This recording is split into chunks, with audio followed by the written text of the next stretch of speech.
বন্ধুরা সবাই মিলে আড্ডা দিচ্ছি এমন সময় পকেটে থাকা ফোনটা বাজতে শুরু করে দিল। এক বালতি রাগ নিয়ে ফোনটা তুলে সব রাগ বদলিয়ে মিষ্টি ভালোবাসাতে পরিণত হলো, কারণ ফোনটা আম্মু করেছে। ফোনটা তুলতে আম্মু বলল, নিলয়, কোথায় তুই? জি আম্মু, আমি তো বন্ধুদের সাথে বাইরে আড্ডা দিচ্ছি। তাড়াতাড়ি তুই তোর নানা বাড়ি আয়। কিন্তু কেন আম্মু? যেটা বলছিস সেটা কর। বলে ফোন কেটে দিলেন।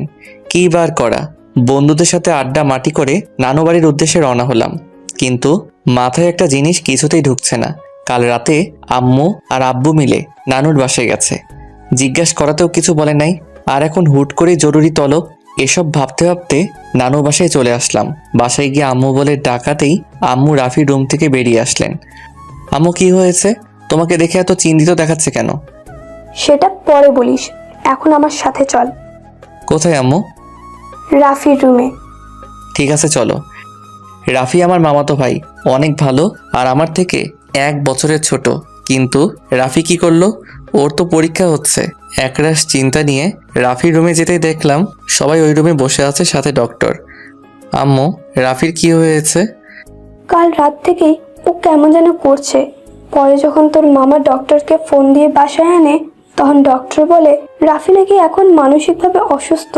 কিন্তু সকাল থেকে ওর শরীরে এতটাই জ্বর হয়েছে যে ও বিছানা থেকে উঠতে পারছে না। তাহলে ওকে হসপিটালে নাও। সেটা দরকার নাই, কিছু সময় হলেই ঠিক হয়ে যাবে। তাহলে থাক, আমাকে ডাকার কি আছে? রাফি তো আমাদের কথা শোনেই না, তাই তো তোমাকে ডেকে আনা হয়েছে। কিন্তু মামি, ওকে কি বলতে হবে? ওই কথা, ওর পরীক্ষা চলছে, তুই ভুলে গেছিস? একদমই না। তাহলে তাহলে কি ওর পরীক্ষা দেওয়া লাগবে না? সেটা রাফিকেই বল। ওকে অনেকবার বলছি কিন্তু শুনছে না। ঠিক আছে, আমি বলছি। রাফির কাছে গিয়ে, রাফি, ভাইয়া বলো। পরীক্ষা না দিলে হয় না? ভাইয়া তুমিও, একটা বছর আমার নষ্ট হয়ে যাবে। কিন্তু তুই তো অসুস্থ, পরীক্ষা দিবি কিভাবে? ভাইয়া আমি পরীক্ষা দিতে পারবো। চুপ গাধা, এই অবস্থায় পরীক্ষা দিবে? ঠিক আছে, তোর 1 বছর নষ্ট হবে না। কিভাবে? আমি পরীক্ষা দিব। কথাটা বলার সাথে সাথে সবাই মনে ভয় ভূত দেখছে। সবাই আমার দিকে এমনভাবে তাকিয়ে আছে, মনে হচ্ছে আমি মঙ্গল গ্রহ থেকে আসা এলিয়েন। ওই, কি বলছিস? ভেবে বলছিস তো? হ্যাঁ, তবে আব্বুর সাহায্য লাগবে। কি সাহায্য? পরে সমস্যা হলে সেই দিকে তুমি দেখবে। ঠিক আছে, কিন্তু কোনো কিন্তু না আব্বু, এখন তোমরা সবাই বাইরে যাও। আমার কথা শুনে সবাই বাইরে চলে গেল। আমিও আমার ড্রেস বদলিয়ে রাফির একটা ড্রেস পরে নিলাম। এখন আপনাদের আমার পরিচয় দিই। আমি আবির হাসান নিলয়, বাবা মায়ের একমাত্র সন্তান। আর কিছু বলা যাবে না, সময় নাই। ড্রেস বদলিয়ে রাফির থেকে জেনে নিলাম আজ কি এক্সাম আর কিছু গুরুত্বপূর্ণ টিপস যেটা আমাকে সাহায্য করতে পারে। রাফির টেবিল থেকে বই আর পরীক্ষার সকল কাগজপত্র নিয়ে বাইরে এলাম। নিলয়, কিছু খেয়ে যা। না আম্মু, এসে খাবো। আমি ড্রাইভারকে বলে রেখেছি তোমাকে নিয়ে যাওয়ার জন্য, সাবধানে যাবে। ঠিক আছে আব্বু। গাড়িতে উঠে রাফির কলেজের উদ্দেশ্যে রওনা দিলাম। যেতে যেতে রাফির থেকে শোনা গুরুত্বপূর্ণ প্রশ্নগুলো পড়তে লাগলাম। প্রায় 30 মিনিট পর রাফির কলেজে আসলাম। রাফির কলেজ বললে ভুল হবে, এখানে আমিও পড়াশোনা করতাম। সে যাই হোক, ক্লাসের দিকে যাওয়া যাক, না হলে ছোট ভাইয়েরা দেখে ফেললে সর্বনাশ। দ্রুত ক্লাসে চলে আসলাম। এসে প্রশ্নগুলো পড়তে লাগলাম। হঠাৎ কারো কথা কানে আসাতে ঘুরে দেখতেই আমি অবাক। একটা মেয়ে এত সুন্দর হয় কিভাবে?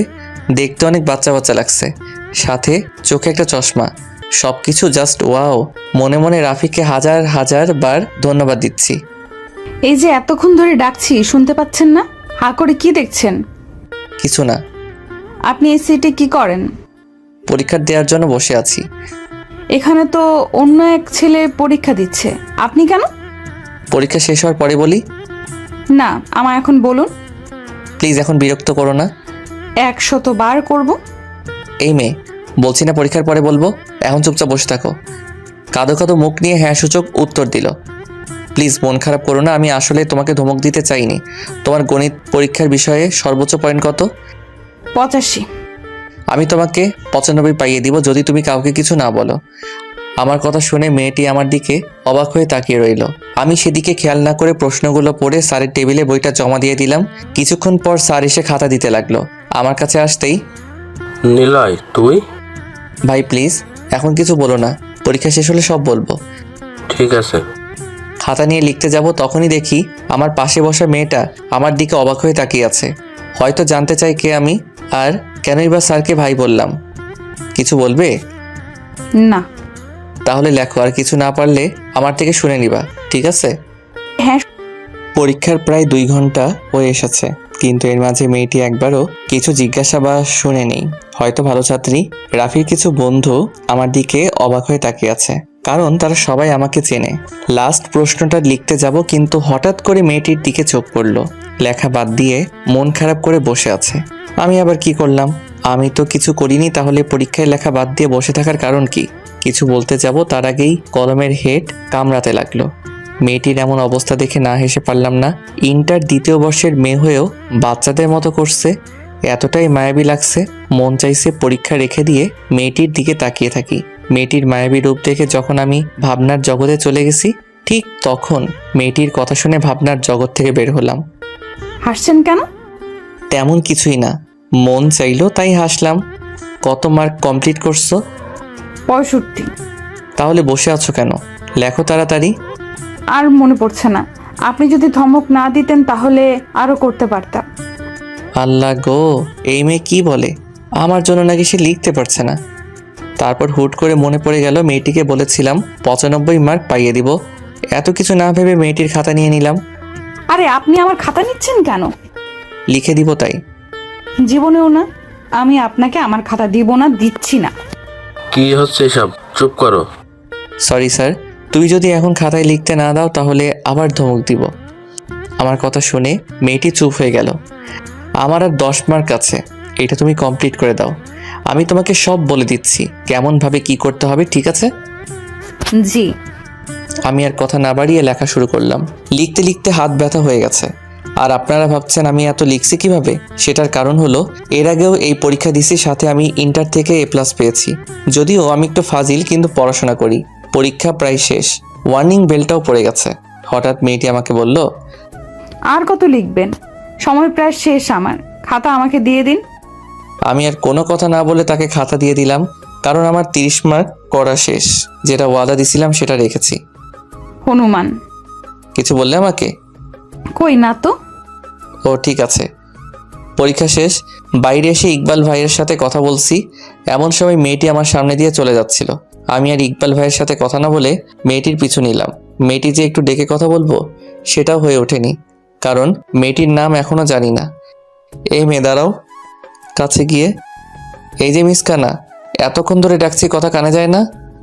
আমি আপনার কথা শুনবো কেন? আমি ডাকছি তাই। কে আপনি?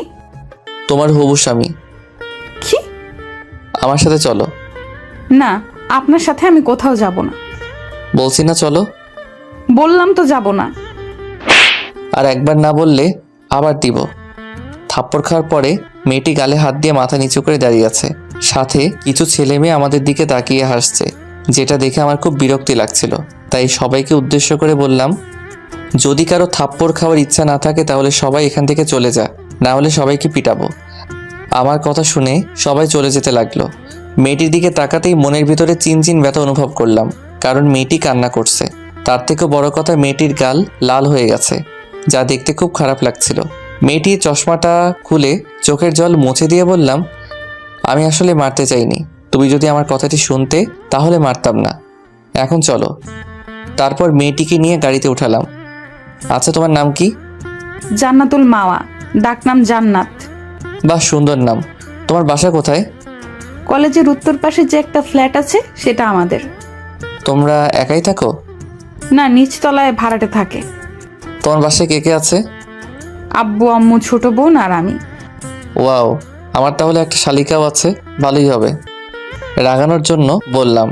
আমার দিকে একটু তাকিয়ে থেকে কিছু না বলেই মাথা নিচু করে নিল। তাই আমিও আর কিছু বললাম না, আবার যদি মন খারাপ করে সেই ভয়ে। নানু বাসায় আসার পরে, ম্যাডাম নামুন, এসে গেছি।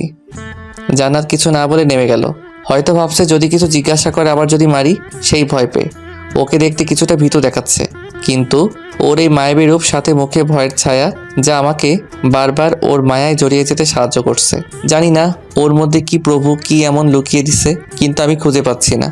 জান্নাত আমার সামনে এসে দাঁড়াতেই বললাম, চলো আমার সাথে। তারপর জান্নাতকে সাথে নিয়ে নানু বাড়ির ভিতরে ঢুকলাম। আমাকে দেখেই রোহান বলল, ভাইয়া এই আপুটাকে? তোর জানতে হবে না, চল আমার সাথে। কোথায় ভাইয়া? রাফির রুমে। ভাইয়াকে তো হাসপাতালে নেওয়া হয়েছে।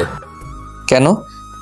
আবার অসুস্থ হয়েছিল, তাই ডাক্তার আঙ্কেল হাসপাতালে নিয়ে যেতে বলেছিল, কিন্তু কোন হাসপাতালে নেওয়া হয়েছে আমি জানি না। ঠিক আছে, তুই থাক, আমরা গেলাম বলে জান্নাতকে সাথে নিয়ে গাড়িতে উঠালাম। আম্মুকে ফোন দিয়ে কোনো হাসপাতালে নেওয়া হয়েছে সেটা জেনে আমি নিজেই গাড়ি ড্রাইভ করতে লাগলাম। প্রায় 30 মিনিট পর হসপিটালে পৌঁছে গেলাম। দেখলাম আম্মু, আমি আর মামা বাইরে বসে আছে। আমি তাদের কাছে যেতেই আম্মু জান্নাতকে দেখে বলল, নিলয়, এই মেয়েটা কে? আম্মু ও জান্নাত রাফির সাথে পরীক্ষা দিচ্ছে, আর জান্নাত ইনি হলো আমার আম্মু, সাথে তোমার হবু শাশুড়ি মা। কথাটা শোনার পর জান্নাত অগ্নি দৃষ্টি নিয়ে আমার দিকে তাকালো। সেদিকে আমি না দেখে মামিকে বললাম, রাফির কি অবস্থা? এখন একটু ভালো। ঠিক আছে, তোমরা বাইরে থাকো, আমি আর জান্নাত ভেতর থেকে আসছি। জান্নাতকে সাথে নিয়ে রাফির বেডের কাছে গিয়ে বললাম, একে চেনো ডিয়ার হবু বউ? খবরদার, আমাকে আর হবু বউ বলবেন না, বললে কিন্তু আমি আত্মহত্যা করব। মাথায় হাত দিয়ে, পাগলি নাকি তুমি? সেটা যাই বলেন। হয়েছে, এখন একে দেখো। রাফিকে দেখিয়ে, চিনি, ইনি রাফি যে আমার সাথে। এখন চলো, তোমার বাসা থেকে আবার চিন্তা করবে। জান্নাতকে আর কিছু বলার সুযোগ না দিয়ে বাইরে চলে আসলাম। বাইরে এসে আম্মু, মামি আর মামার সাথে কথা বলে জান্নাতকে নিয়ে গাড়িতে উঠলাম। কিন্তু জান্নাত কেমনভাবে যেন তাকিয়ে আছে, হয়তো কিছু বলতে চাইছে। কিছু বলবে? যদি বকা আর না মারেন তাহলে বলতে পারি। ঠিক আছে বলো, কিছু বলবো না। ওনার কি হয়েছে? একটু মানসিকভাবে অসুস্থ, সেই জন্য ওর পরিবর্তে আমি পরীক্ষা দিচ্ছি, যেন রাফির একটা বছর নষ্ট না হয়। ও, জান্নাতের সাথে কথা বলতে বলতে জান্নাতের বাসার সামনে আসতেই আমাকে থামাতে বলল। আমি একপাশে থামাতেই জান্নাত নেমে বাসায় চলে যেতে লাগলো। কেউ কাউকে সাহায্য করলে ধন্যবাদ বলতে হয় আমি বলি না। বলেই দৌড়ে বাসার ভিতরে চলে গেল। আমিও সেখানে না থেকে বাসার উদ্দেশ্যে রওনা দিলাম। বাসে এসে মামাকে ফোন দিয়ে বললাম, রাফির সবগুলো পরীক্ষাই আমি দিব। রাফির অবস্থার কথা চিন্তা করে মামাও আর না করলো না। পরীক্ষার রুমে ঢুকতেই দেখতে পেলাম জান্নাত সিটে বসে আছে আর কি যেন আনমনে ভেবে চলেছে। প্রতিটা মানুষের কিছু ভালো লাগার বিষয় থাকে, তার মধ্যে একটা হলো ভালোবাসার মানুষটার দুষ্টু মিষ্টি পাগলামি। এই জন্যই হয়তো রবি ঠাকুর ভেবে বলেছেন, আমরা সেটাই মুগ্ধভাবে উপভোগ করি, যেটা আমাদের উপভোগ করার বিষয়। সে যাই হোক, আমি তো আর রবি ঠাকুর না যে তার কথার ব্যাখ্যা দিব। অনেকক্ষণ জান্নাতকে দেখার পরে সিটে গিয়ে বসলাম। আমার বসা দেখে প্রথমে কিছুটা ভয় পেয়েও তেমন কোনো রিয়াক্ট করলো না। কেমন আছো হবু বউ? জান্নাত কিছু না বলে অগ্নিময় দৃষ্টি নিয়ে আমার দিকে তাকালো। ওর চোখের ভাষাটা কিছুটা হলেও আমি বুঝতে পারছিলাম। ওর চোখ দুটো দেখে বোঝা যাচ্ছে আমায় এখন চিবিয়ে খাবে। কি হলো, কথা বলছো না কেন? কি বলবো শুনি? আর আমায় বউ ডাকার আপনি কে? আমাদের কি বিয়ে হয়েছে? কেন বউ, রাগ করছো কেন? এখন না হয় কিছুদিন করে ঠিকই বিয়ে হবে। অসম্ভব, আমার জান থাকতে আপনাকে আমি বিয়ে করব না। সেটা না হয় সময় বলে দিবে। জান্নাতের সাথে কথা বলতে বলতে স্যার এসে পরীক্ষার প্রশ্ন আর খাতা দিল। পরীক্ষা শেষ করে আমি জান্নাতের জন্য অপেক্ষা করছি। কিছুক্ষণ পরে জান্নাত রুম থেকে বের হলো। জান্নাত, এদিকে চলো। না, যাব না। আর আজ মারলে আমি বাসায় গিয়ে আম্মুকে সব বলে দিব। জান্নাতের কথা শুনে আমি হাসবো নাকি কান্না করবো ভেবে পাচ্ছি না। এত বড় মেয়ে হয়েও 3-4 বছরের মেয়েদের মতো কথাবার্তা। প্লিজ, তোমার সাথে একটা জরুরি কথা আছে। না, আমি যাব না। আপনার জন্য কাল আমি আম্মুর থেকে বকা শুনছি। আশেপাশে তাকিয়ে দেখলাম ছাত্রছাত্রীর সংখ্যা তেমন কোনো নেই। এই সুযোগটাতে মায়াবতী গালে ছোট্ট একটা ভালোবাসার পরও শিখে দিলাম। চুমুটা দেওয়ার পরে জান্নাত আমার কলার ধরে কলেজের একপাশে নিয়ে গেল। তুই আমাকে চুমু দিলি কেন? ওরে মা, এই মেয়েগুলো কি বলে?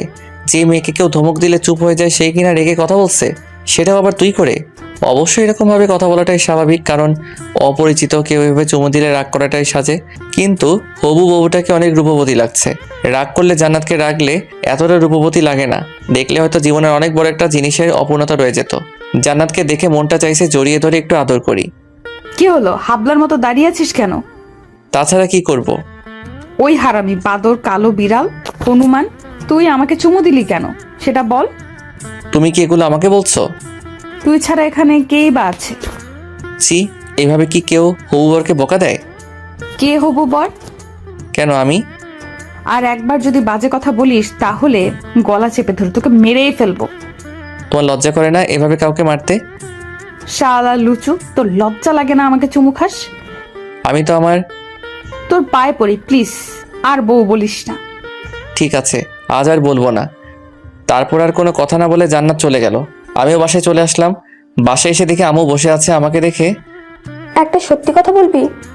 আমি কি মিথ্যা কথা বলছি কোনো? ডাহা মিথ্যা কথা, কারণ আমি সত্য বলা থেকে মিথ্যা কথা বেশি বলি। হ্যাঁ, আইছে আমার সত্যবাদী ছেলে। এখন তুই আমাকে সত্যি করে বল, ওই মেয়েটাকে কোন মেয়ে আম্মু? গতকাল যে হসপিটালে নিয়ে এসেছিলি। আসলে আম্মু আমি ওকে বল, তুই ওকে? আমি ওকে ভালোবাসি আর বিয়ে করতে চাই। আলহামদুলিল্লাহ, ছেলেরা আমার পছন্দ আছে। তা কিভাবে কি হলো আমাকে প্রথম থেকে বল। তারপর আম্মুকে প্রথম থেকে শুরু করে সব বললাম। আর আম্মুকে এটাও বললাম যে আমি জান্নাতকে খুব তাড়াতাড়ি বিয়ে করব। কিন্তু জান্নাত যেন এই বিষয়ে না জানতে পারে। পরের দিন পরীক্ষার হলে বসে আছি আর বোরিং হচ্ছি, কারণ জান্নাত এখনো আসেনি।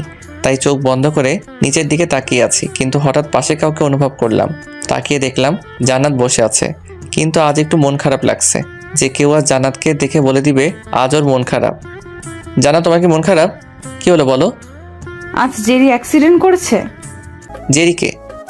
আমাদের বাসার বিড়াল। হ্যাঁ, বিড়াল। কেউ বিড়ালের জন্য নাকি মন খারাপ করে, সেটাও আবার পরীক্ষার হলে। জান্নাত যেভাবে মন খারাপ করে আছে, ওকে দেখে মনে হবে ওর কোনো আত্মীয় ইন্তিকাল করেছে। কিন্তু পাগলিটা এমনভাবে কথা বলছে যেন ওর বেস্ট ফ্রেন্ড। কি হলো, হাসতেছেন কেন? না, তেমন কিছু না, এমনি। ও জি। সেদিনের মতো পরীক্ষা শেষ করে বাইরে বের হলাম। কিছুক্ষণ পর জান্নাত বের হলো। ওকে ডাকাতেই মনমরা হয়ে কাছে আসলো। জান্নাত, একটা কথা বলি। বলেন। আমি তোমাকে ভালোবাসি আর তোমাকে বিয়ে করতে চাই। আমি আপনাকে ভালোবাসি না, আর আপনাকে তো আমি জীবনেও বিয়ে করব না। ঢ্যাঙা সার কোথাকার। কি বলে তুমি? আবার বলো। গাধা হনুমান। বলেই হোসাইন বোল্টের মতো দৌড়ে চলে গেল। আমারও ভালো লাগে জান্নাতের এমন পাগলামি। এরই মাঝে 7টা পরীক্ষা শেষ, আর মাত্র 2টা আছে। না জানি পাগলিটা আমার ভালোবাসা বুঝবে কিনা। আর ইদানিং আমিও কেন জানি না জান্নাতের প্রতি অনেকটা দুর্বল হয়ে পড়েছি। ওকে না দেখলে মনে হয় পৃথিবীটা ধমকে গেছে। মনে হয় বন্দুকের বুলেটগুলো আমার হৃৎপিণ্ডকে ছিন্ন ভিন্ন করে দিবে। রাতে খাবার টেবিলে বসে আছি, এমন সময় আব্বু বলল, নিলয়, তোমার আম্মু যা বলেছে সেগুলো কি সত্যি? কি বলছে আব্বু তোমাকে? তোমার বিয়ের কথা। জি আব্বু, কিন্তু তোমার কাছে একটা অনুরোধ আছে, প্লিজ বলো, রাখবে? বলো।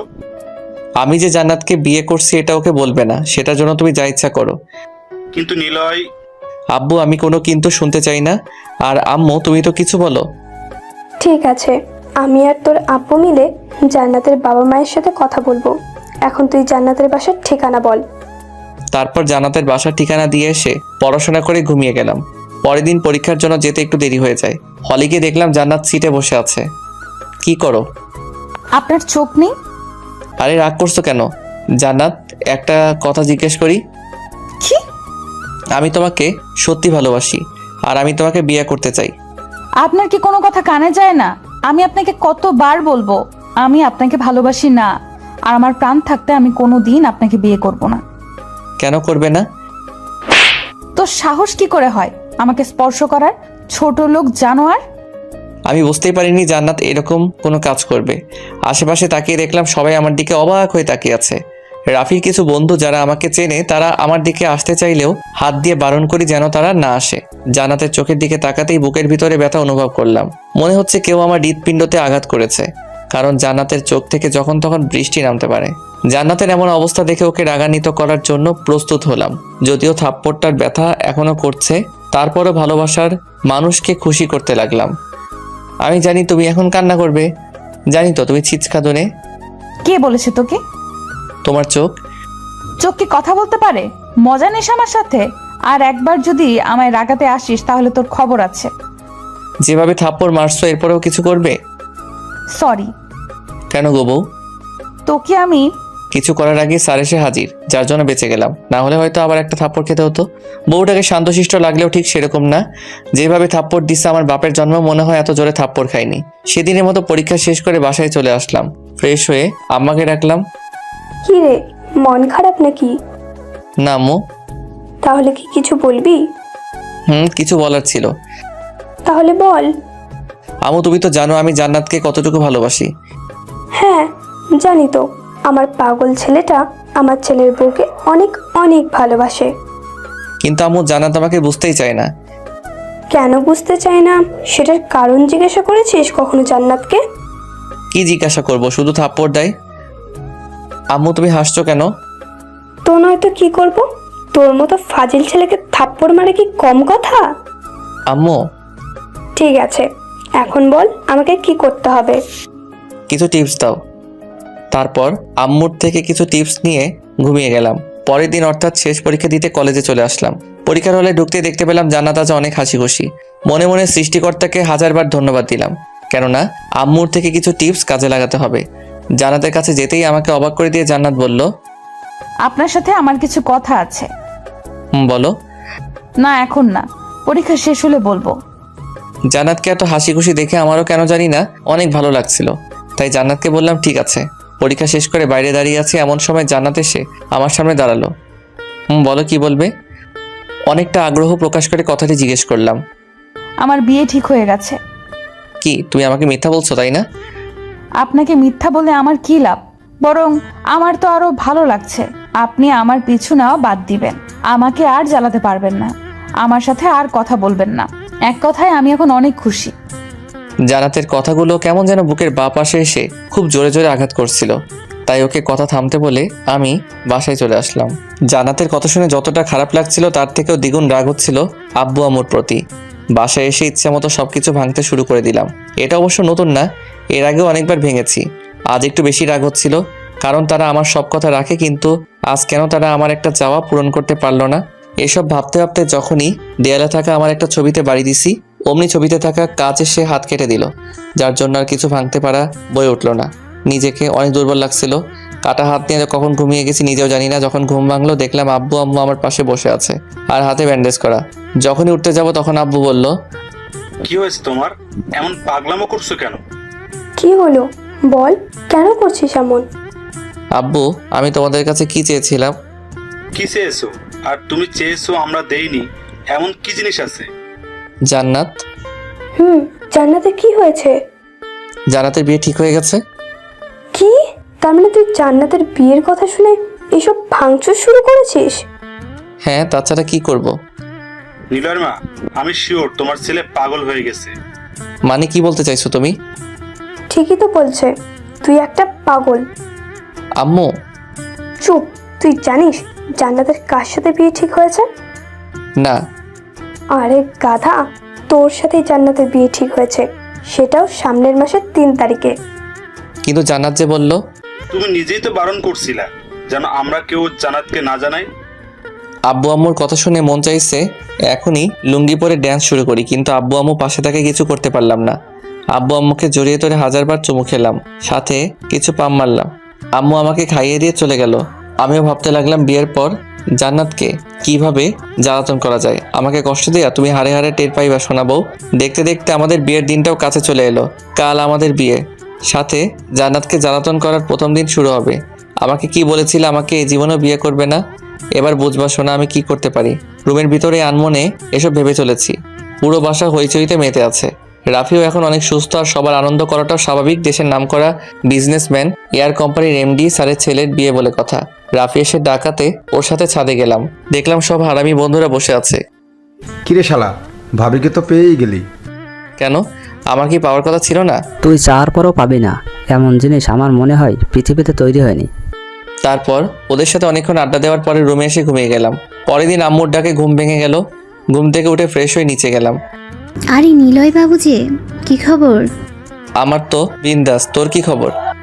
এই তো চলছে। দেশে আসলি কবে? রাতের ফ্লাইটে। তা তোর বউয়ের নাম কি রে? জান্নাতুল মামা। খুব সুন্দর নাম। নীলার সাথে কথা বলে রুমে চলে আসলাম। আর হ্যাঁ, আপনাদের তো বলাই হয়নি নীলাকে। নীলা হলো আমার আম্মুর বোনের বড় মেয়ে, মানে আমার খালাতো বোন। নীলা আর ওর পরিবার কানাডা থাকে। ওর ছোট বোনের নাম রোজি। থাক আর জানতে হবে না। গোসল করার পর সবাই মিলে আমাকে সাহায্য করছে, কোনটা পরবো কোনটা পরবো না। সবাই মিলে আমাকে রেডি করার পরে রোজি বলল, ভাইয়া তোমাকে কিন্তু হেব্বি লাগছে। তাই নাকি? তোর ভাবিকে আমাকে দেখে ক্রাশ খাইবো? কি বলিস? আমার এত সুন্দর হ্যান্ডসাম ভাইকে দেখে ক্রাশ খাবে না? সেটা কি হয়? থাক আর পাম দিতে হবে না। না সত্যি ভাইয়া, তোমাকে একদম নায়কের মতো লাগছে। মন চাইছে একটা সেলফি তুলি। সব নিয়মকানুন মেনে কনের অর্থাৎ আমার শ্বশুরবাড়ির উদ্দেশ্যে রওনা দিলাম। যথাসময় জান্নাতের বাসায় এসে পৌঁছালাম। আমাদের গাড়ি আসা দেখে বাচ্চা ছেলে মেয়েরা হইচই করতে লাগলো। তারপর কিছু মানুষ আমাদের গাড়ি থেকে নামিয়ে বাসার ভিতরে নিয়ে গেল। কেন জানি না আমার মনটা অনেক ক্লান্ত হয়ে গেল। সবাই হয়তো বিয়ের দিনে অনেক হ্যাপি থাকে, আমিও ছিলাম, কিন্তু কেন জানি এখন ভালো লাগছে না। জয় দোস্ত, আমার কেমন জানি লাগছে। মানে কেমন লাগছে? ভালো লাগছে না। শালা বুঝতে পারছি, এখন ভাবির সাথে কথা বলবি তাই তো? আরে তেমন কিছু না। থাক আর বলা লাগবে না, আমি দেখছি কি করা যায়। তারপর জয় আর মেহেদি চলে গেল। 5 মিনিট পরে আমাকে ওরা দুজন মিলে একটা রুমের ভিতরে দিয়ে গেল আর বলল, আমরা বাইরে অপেক্ষা করছি, কথা বলে আয়। আমি আর কিছু না বলেই রুমের ভিতরে গেলাম। দেখলাম জান্নাত বসে আছে। এখন আর কেন জানি না খারাপ লাগছে না। হয়তো জান্নাতকে দেখার জন্য এই মনটা ব্যাকুল হয়েছিল। কত সুন্দর চুপচাপ বসে আছে, হয়তো আমাকে এখনো দেখেনি। দেখলে এতক্ষণ মনে হয় থাপ্পড় খেতে হতো। সো মিসেস নিলয় কেমন আছেন? কথাটি বলার সাথে সাথে জান্নাত আমার দিকে তাকালো। ওর তাকানোর মাঝে অনেকটা খুব বিদ্যমান ছিল। হয়তো ভাবছে আমি এখানে কেন। আপনি এখানে? তাহলে কে থাকবে? মানে তোমার আর আমার বিয়েই তো হচ্ছে। কি আজে বাজে কথা বলছেন? বেরিয়ে যান রুম থেকে। কেন বিশ্বাস হচ্ছে না? বিশ্বাস না হলে তুমি তোমার আম্মুকে এখন জিজ্ঞাসা করো। কিছুক্ষণ চুপ থাকার পর জান্নাত কান্না করতে লাগলো। এক পর্যায়ে রুম থেকে কান্না করতে করতে বেরিয়ে আসতে চাইলো, কিন্তু সেটাতে আর সফল হয়ে ওঠা হলো না। কোথায় যাচ্ছ? আমি এই বিয়ে করব না। তোর মতো চিটার লম্পটকে আমি জীবনেও বিয়ে করব না। তাহলে এখন কি করবে শুনি? আব্বুকে গিয়ে বলবো আমি এই বিয়ে করতে পারবো না। সব চাইলে কি হয়? তোমার আব্বুর সম্মানের কথা একবারও ভাববে না? আমি জানি তুমি এমনটাই করতে, তাই তো এরকম গেম খেলতে হলো। কারণ তোমার যে জেদ, যার কাছে সবাই কুপকাত। কিন্তু শোনাবো, এখন যে তোমার আর কোনো জেদকে সফল করতে পারবে না। নিজের মনে মনে কথাগুলো ভাবছি। এমন সময় জান্নাত আবার কান্নাকাটি শুরু করে দিল, যা আমার কাছে খুবই খারাপ লাগছিল। তাই বন্ধুদের সাথে করে সেখান থেকে চলে আসলাম। কিছুক্ষণ পর কিছু ছেলে ও মেয়েরা জান্নাতকে নিয়ে আসলো, কিন্তু এখন জান্নাতকে বাজে দেখাচ্ছে। চোখের কাজল লেপটে গেছে আর চোখ দুটো লালা হয়ে রয়েছে। মনে হচ্ছে আমাকে দেখার পর থেকে শুধু কান্নাই করেছে। কিন্তু পাগলিটাকে কি করে যে বোঝাবো খুব ভালোবাসি তোমাকে। জান্নাতকে এভাবে দেখে নিজের মধ্যে খারাপ লাগা বিরাজ করতে লাগলো। কোনো ভুল করছি না তো? নিজেকে প্রশ্ন করছি, কিন্তু কোনো উত্তর পাচ্ছি না। যথাসময়ে আমাদের বিয়েটা হয়ে গেল। শুনেছি বাসরাত সবার জন্য স্বপ্নের আর রোমান্টিক হয়, কিন্তু আমার জন্য মোটেও তা হচ্ছে না। প্রায় 30 মিনিট ধরে বাসর ঘরে দাঁড়িয়ে আছি, আর ওদিকে বউ আমার বিছানার উপরে বসে কান্না করছে। তো করছে, যা থামার নামগন্ধ কিচ্ছু নাই। কত শখ ছিল সিনেমার হিরোদের মতো করে বাসার ঘরে ঢুকবো, বউ আমাকে দেখে সালাম করবে, তারপর আমরা গল্প করব, কিন্তু তার হলো না। কেন যে কান্না করছে কিছু বুঝতেই পারছি না। আরো কিছুক্ষণ দাঁড়িয়ে থাকার পরে জান্নাতের কাছে গেলাম। কান্না করছো কেন? কি হলো বলো? খবরদার আমার পাশে বসবি না। অনেকটা ডাক দেখিয়ে কথাটি বলল। জান্নাতের এখন চেহারা দেখে ভয় পাবার মতো। জান্নাত আমার দিকে যেভাবে তাকিয়ে আছে তা দেখে আমার 1 নাম্বার পেয়ে যাওয়ার অবস্থা। তারপরে বললাম, তুমি এভাবে রাগ করছো কেন? তোকে কি বললাম? একটাও কথা বলবি না। আরে আমি কি করেছি বলবে তো? কি করেছিস মানে? তুই আমাকে জোর করে বিয়ে করলি কেন? জোর করেছি মানে? তুই যদি এইভাবে প্ল্যান না করে আমাকে বিয়ে করতি তাহলে আমি কিছু বলতাম না, কিন্তু তুই আমার সাথে গেম খেলে বিয়ে করেছিস। এটাকে আমি জোর বলবো না তো কি করব? একদমে কথাগুলো বলল। মেয়েটা কথাও বলতে পারে। আমি যে এখন তার স্বামী সেটা হয়তো ও মনে করছে না। তুই তোকারি করে কথা বলছে। তুই জানো না স্বামীকে তুই করে কথা বলতে নাই, বললে স্বামীর অমঙ্গল হয়। কে স্বামী? কেন আমি? আমি তোকে স্বামী হিসেবে মানি না। কিন্তু আমাদের যে বিয়ে হলো সেটা? আমি বিয়েও মানি না। দরকার হলে আমি তোকে ডিভোর্স দিব, তবুও তোকে স্বামী মানা ইম্পসিবল। ঠিক আছে, তোমার আমাকে স্বামী মানতে হবে না। এখন ঘুমিয়ে পড়ো, অনেক রাত হয়েছে। তাহলে তুই বাসাতে কি করিস? জান্নাতের কথা শুনে আমি তো অবাক, কারণ আমি বিছানা ছাড়া কোথায় থাকবো। তারপরে জিজ্ঞাসা করলাম, কেন বিছানায় না থেকে কোথায় থাকবো? বিছানায় থাকবি মানে? তোর সাথে আমি এক বিছানায় ঘুমাতে পারবো না। এবার অনেকটা রাগ হয়ে গেল, কারণ আমি বিছানা ছাড়া ঘুমাতে পারি না। মনটা চাইছে ধরে ইচ্ছা মতো থাপড়ায়ে মুখের দাঁত ফেলে দেই, কিন্তু বউ বলে কিছু করতে পারলাম না। পরে যদি আবার কেউ জিজ্ঞাসা করে আমার বউয়ের এই অবস্থা কেমন করে হলো, তাহলে আমি নিজেই অপমানিত হতে হবে। নিজেকে কিছুটা স্বাভাবিক করে জান্নাতের মুখটা আমার দিকে ঘুরিয়ে বললাম, জান্নাত আমি বিছানা ছাড়া ঘুমাতে পারি না। জান্নাতের থেকে থাপ্পড় খেয়ে গালে হাত দিয়ে ওর দিকে করুণ দৃষ্টিতে তাকিয়ে আছি।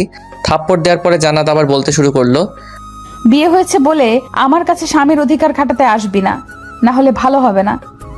জান্নাতকে আর কিছু বললাম না, কারণ মেয়েটা যে ধানি লঙ্কা, কিছু না বলে শুধু থাপ্পড় খেতে হয়। অধিকার খাটাতে গেলে না জানি আমাকে কি করবে, সৃষ্টিকর্তা ভালো জানেন। বন্ধুরা কত করে বলেছিল বিড়ালটা যেন সাবধানে মারি, এখন ওদের কেমন করে যে মুখ দেখাবো। আমায় ক্ষমা করে দিস রে। কি হলো, দাঁড়িয়ে রইলি কেন? সেটা তোমার ভাবতে হবে না। চুপচাপ সোফার উপর ঘুমা। হনুমান, কালো বিড়াল, লুচু, সাদা বদমাস। আল্লাহ গো, আমার তুইলা লও। ওই চুপ, যা ঘুমা তাড়াতাড়ি। আর কিছু বললাম না, মানে বলার সাহস নাই। যদি আমার মতো নাদান পলের আবার মারে। আম্মা গো, আমি কাকে বিয়ে করলাম? কথায় কথায় শুধু মারে। এক বালতি দুঃখ নিয়ে ঘুমিয়ে পড়লাম। সকালে অবশ্য আমাকে কেউ ডাকে ঘুম থেকে ওঠাতে লাগে না, আমি নিজে নিজেই ঘুম থেকে উঠি। ঘুম থেকে উঠে দেখলাম জান্নাত এখনো শুয়ে আছে, দেখতে একদম বাচ্চাদের মতো লাগবে। জান্নাতকে দেখে কেউ মনেই করবে না গত রাতে কি করতে পারে। ওকে এখন অনেক নিষ্পাপ লাগছিল। ঘুম থেকে ওঠার জন্য ডাক দিব ভাবছি, কিন্তু গত রাতে থাপ্পড় আর বকার জন্য ডাকার সাহসিকতা খুঁজে পাচ্ছি না। যদি আবার মারে, তার থেকে বরং এই নিষ্পাপ মুখখানা উপভোগ করি। জান্নাতকে দেখতে দেখতে খেয়ালই করিনি জান্নাত ঘুম থেকে উঠে পড়েছে। ওই হনুমান, কখন থেকে ডাকছি, কানে যায় না? হ্যাঁ, কিছু বললে? তুই আমার রুমে কি করিস? তোমার রুম মানে? কাল যে আমাদের বিয়ে হলে এত তাড়াতাড়ি ভুলে গেলে? জান্নাত আর কিছু না বলে ফ্রেশ হওয়ার জন্য বাথরুমে চলে গেল। কিছুক্ষণ পর ফ্রেশ হয়ে রুমের ভিতরে এলো। নীল রঙের শাড়িতে জান্নাতকে অপরূপ লাগছিল, তার সাথে খোলা চুলগুলো এখনো ভেজাই রয়েছে, যা দেখতে জান্নাতকে নীল পরিদের মতো লাগছে। আয়নার সামনে দাঁড়িয়ে শাড়ি আর চুল ঠিক করতে যখন জান্নাত ব্যস্ত, তখন আমার মনে অন্য চিন্তাভাবনা ঘুরপাক শুরু করে দিছে। মন চাইছে পেছন থেকে জড়িয়ে ধরি। যখনই জান্নাতের কাছে যাওয়ার জন্য পা বাড়ালাম, ঠিক তখনই গত রাতে থাপ্পড়ের কথা মনে পড়ে গালে হাত দিয়ে ফ্রেশ হওয়ার জন্য চলে গেলাম। ফ্রেশ হয়ে রুমে আসতেই অবাক, কারণ বিছানার উপরে আমার ড্রেস রাখা হয়েছে, তার পাশে জান্নাত বসে আছে। মনে মনে ভাবছি হয়তো জান্নাত আমাকে ভালোবাসে, ড্রেসগুলো আলমারি থেকে বের করে রেখেছে যেন এগুলো আমি পরি। ধন্যবাদ সোনা বউ ড্রেসগুলো বের করে রাখার জন্য।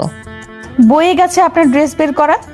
তাহলে আপনার মা এসে আমাকে বলল এগুলো বিছানার উপর রেখে দিতে, তাই রাখছি। এখন চলুন, নিচে আমাদের জন্য অপেক্ষা করছে। জান্নাতের কথা শুনে এখন কেন জানি না অনেক খারাপ লাগে। কি করেছি আমি? শুধু ভালোই তো বেসেছি, আর সেই ভালোবাসাটা নিজে করে পাওয়ার জন্য এক ধরনের জোর করে বিয়ে করেছি।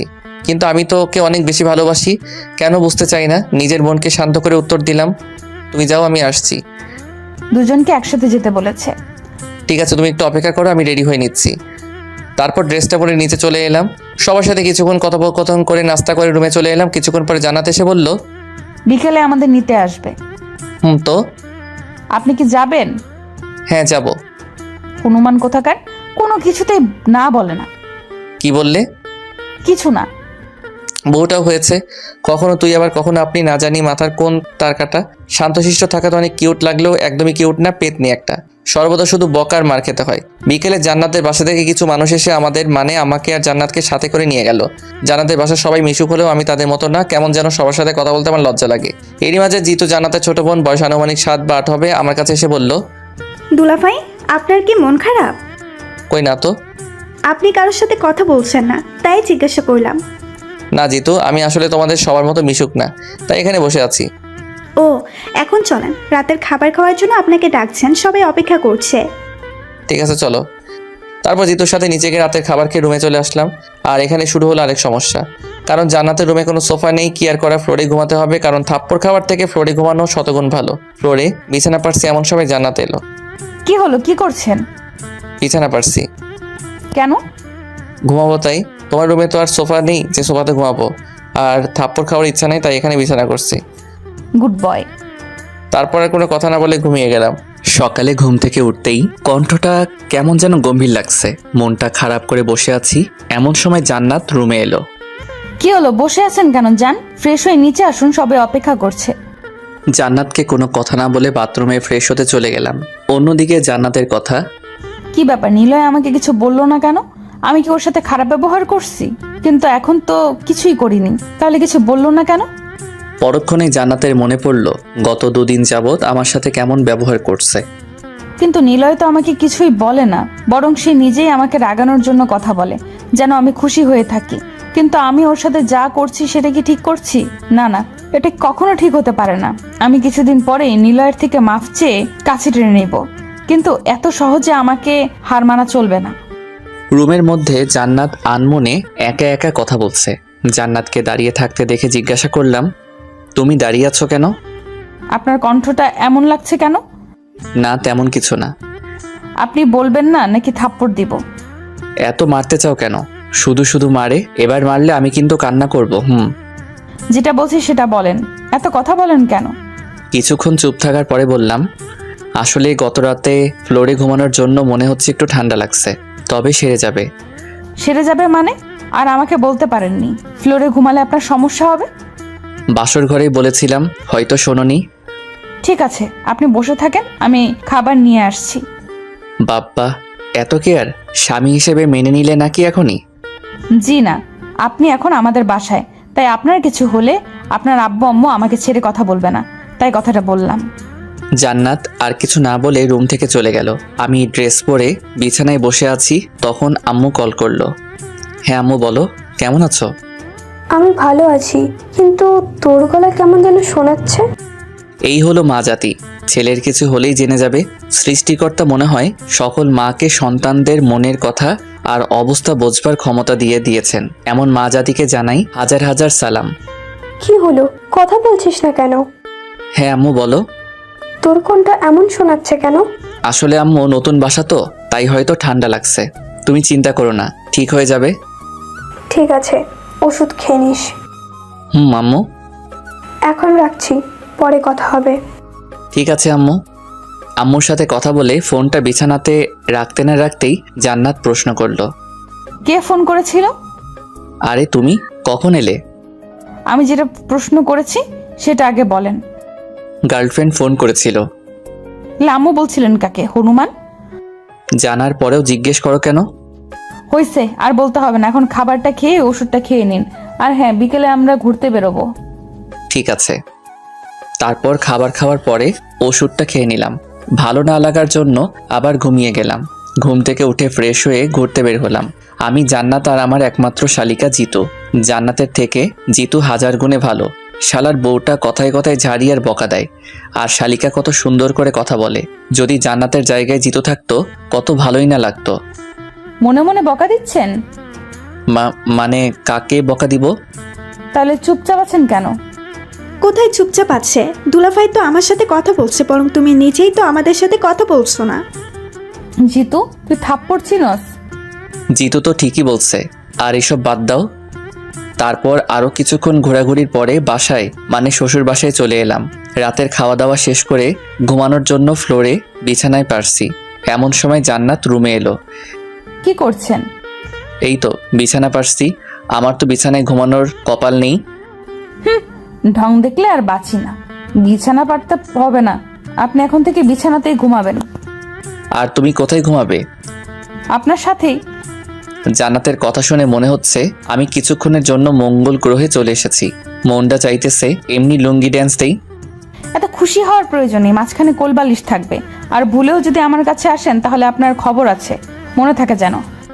আরে কি যে বলো, আমি কি তোমাকে বিরক্তি করতে পারি? দেখো, তুমি নিজেই আমাকে ডিস্টার্ব করবে। হয়েছে, আর কথা না বলে ঘুমান। জান্নাতের সাথে আর কোনো কথা না বলে ঘুমিয়ে পড়লাম।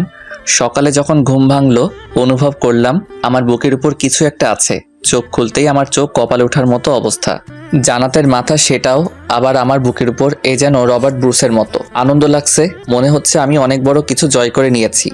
যখন আমি জান্নাতকে দেখতে ব্যস্ত, ঠিক তখনই বারবার জান্নাতের কিছু চুল এসে তার মুখে আশ্রয় পড়ছে, যা আমার কাছে অনেক বিরক্তিকর লাগছিল। তাই চুলগুলো সরিয়ে জান্নাতকে দেখতে লাগলাম। এভাবে কিছুক্ষণ থাকার পর জান্নাতের ঘুম ভেঙে যায়। বিষয়টা লক্ষ্য করে বললাম, গুড মর্নিং সোনা বউ। Good morning. জান্নাতের এখনো হয়তো পুরোপুরি ঘুম ভাঙেনি। ঘুম ভাঙলে হয়তো আমার 14 গোষ্ঠী উদ্ধার করে ফেলতো। কথাগুলো মনে মনে ভাবছি, অমনি শুরু হলো, আপনার বুকের উপর আমার মাথা কেন? সেটা তো তুমি ভালো জানো। আমি তো আমার লিমিটের মধ্যেই আছি। বুঝতে পারছি, আপনি ইচ্ছা করেই আমার মাথাকে আপনার বুকের উপরে রেখেছেন। দেখো জান্নাত, তুমি যেটা ভাবছো সেটা কিন্তু না। কি ভাবছি আমি? হ্যাঁ, যা বোঝার তা আমি বুঝে গেছি। চুপ, একদম চুপ। অনেক হয়েছে, আর না। কি ভাবো নিজেকে? তোমাকে আমি ভালোবাসি, সেটা আর কিভাবে বোঝাবো? হ্যাঁ, মানছি আমি তোমাকে বাধ্য করছি আমাকে বিয়ে করতে, কিন্তু আমি তো কোনো অন্যায় করিনি। ঠিক আছে, আজকের পর থেকে তোমাকে আর কোনো প্রকার ডিস্টার্ব করব না, তোমাকে কিছু জিজ্ঞাসা করব না। হ্যাপি?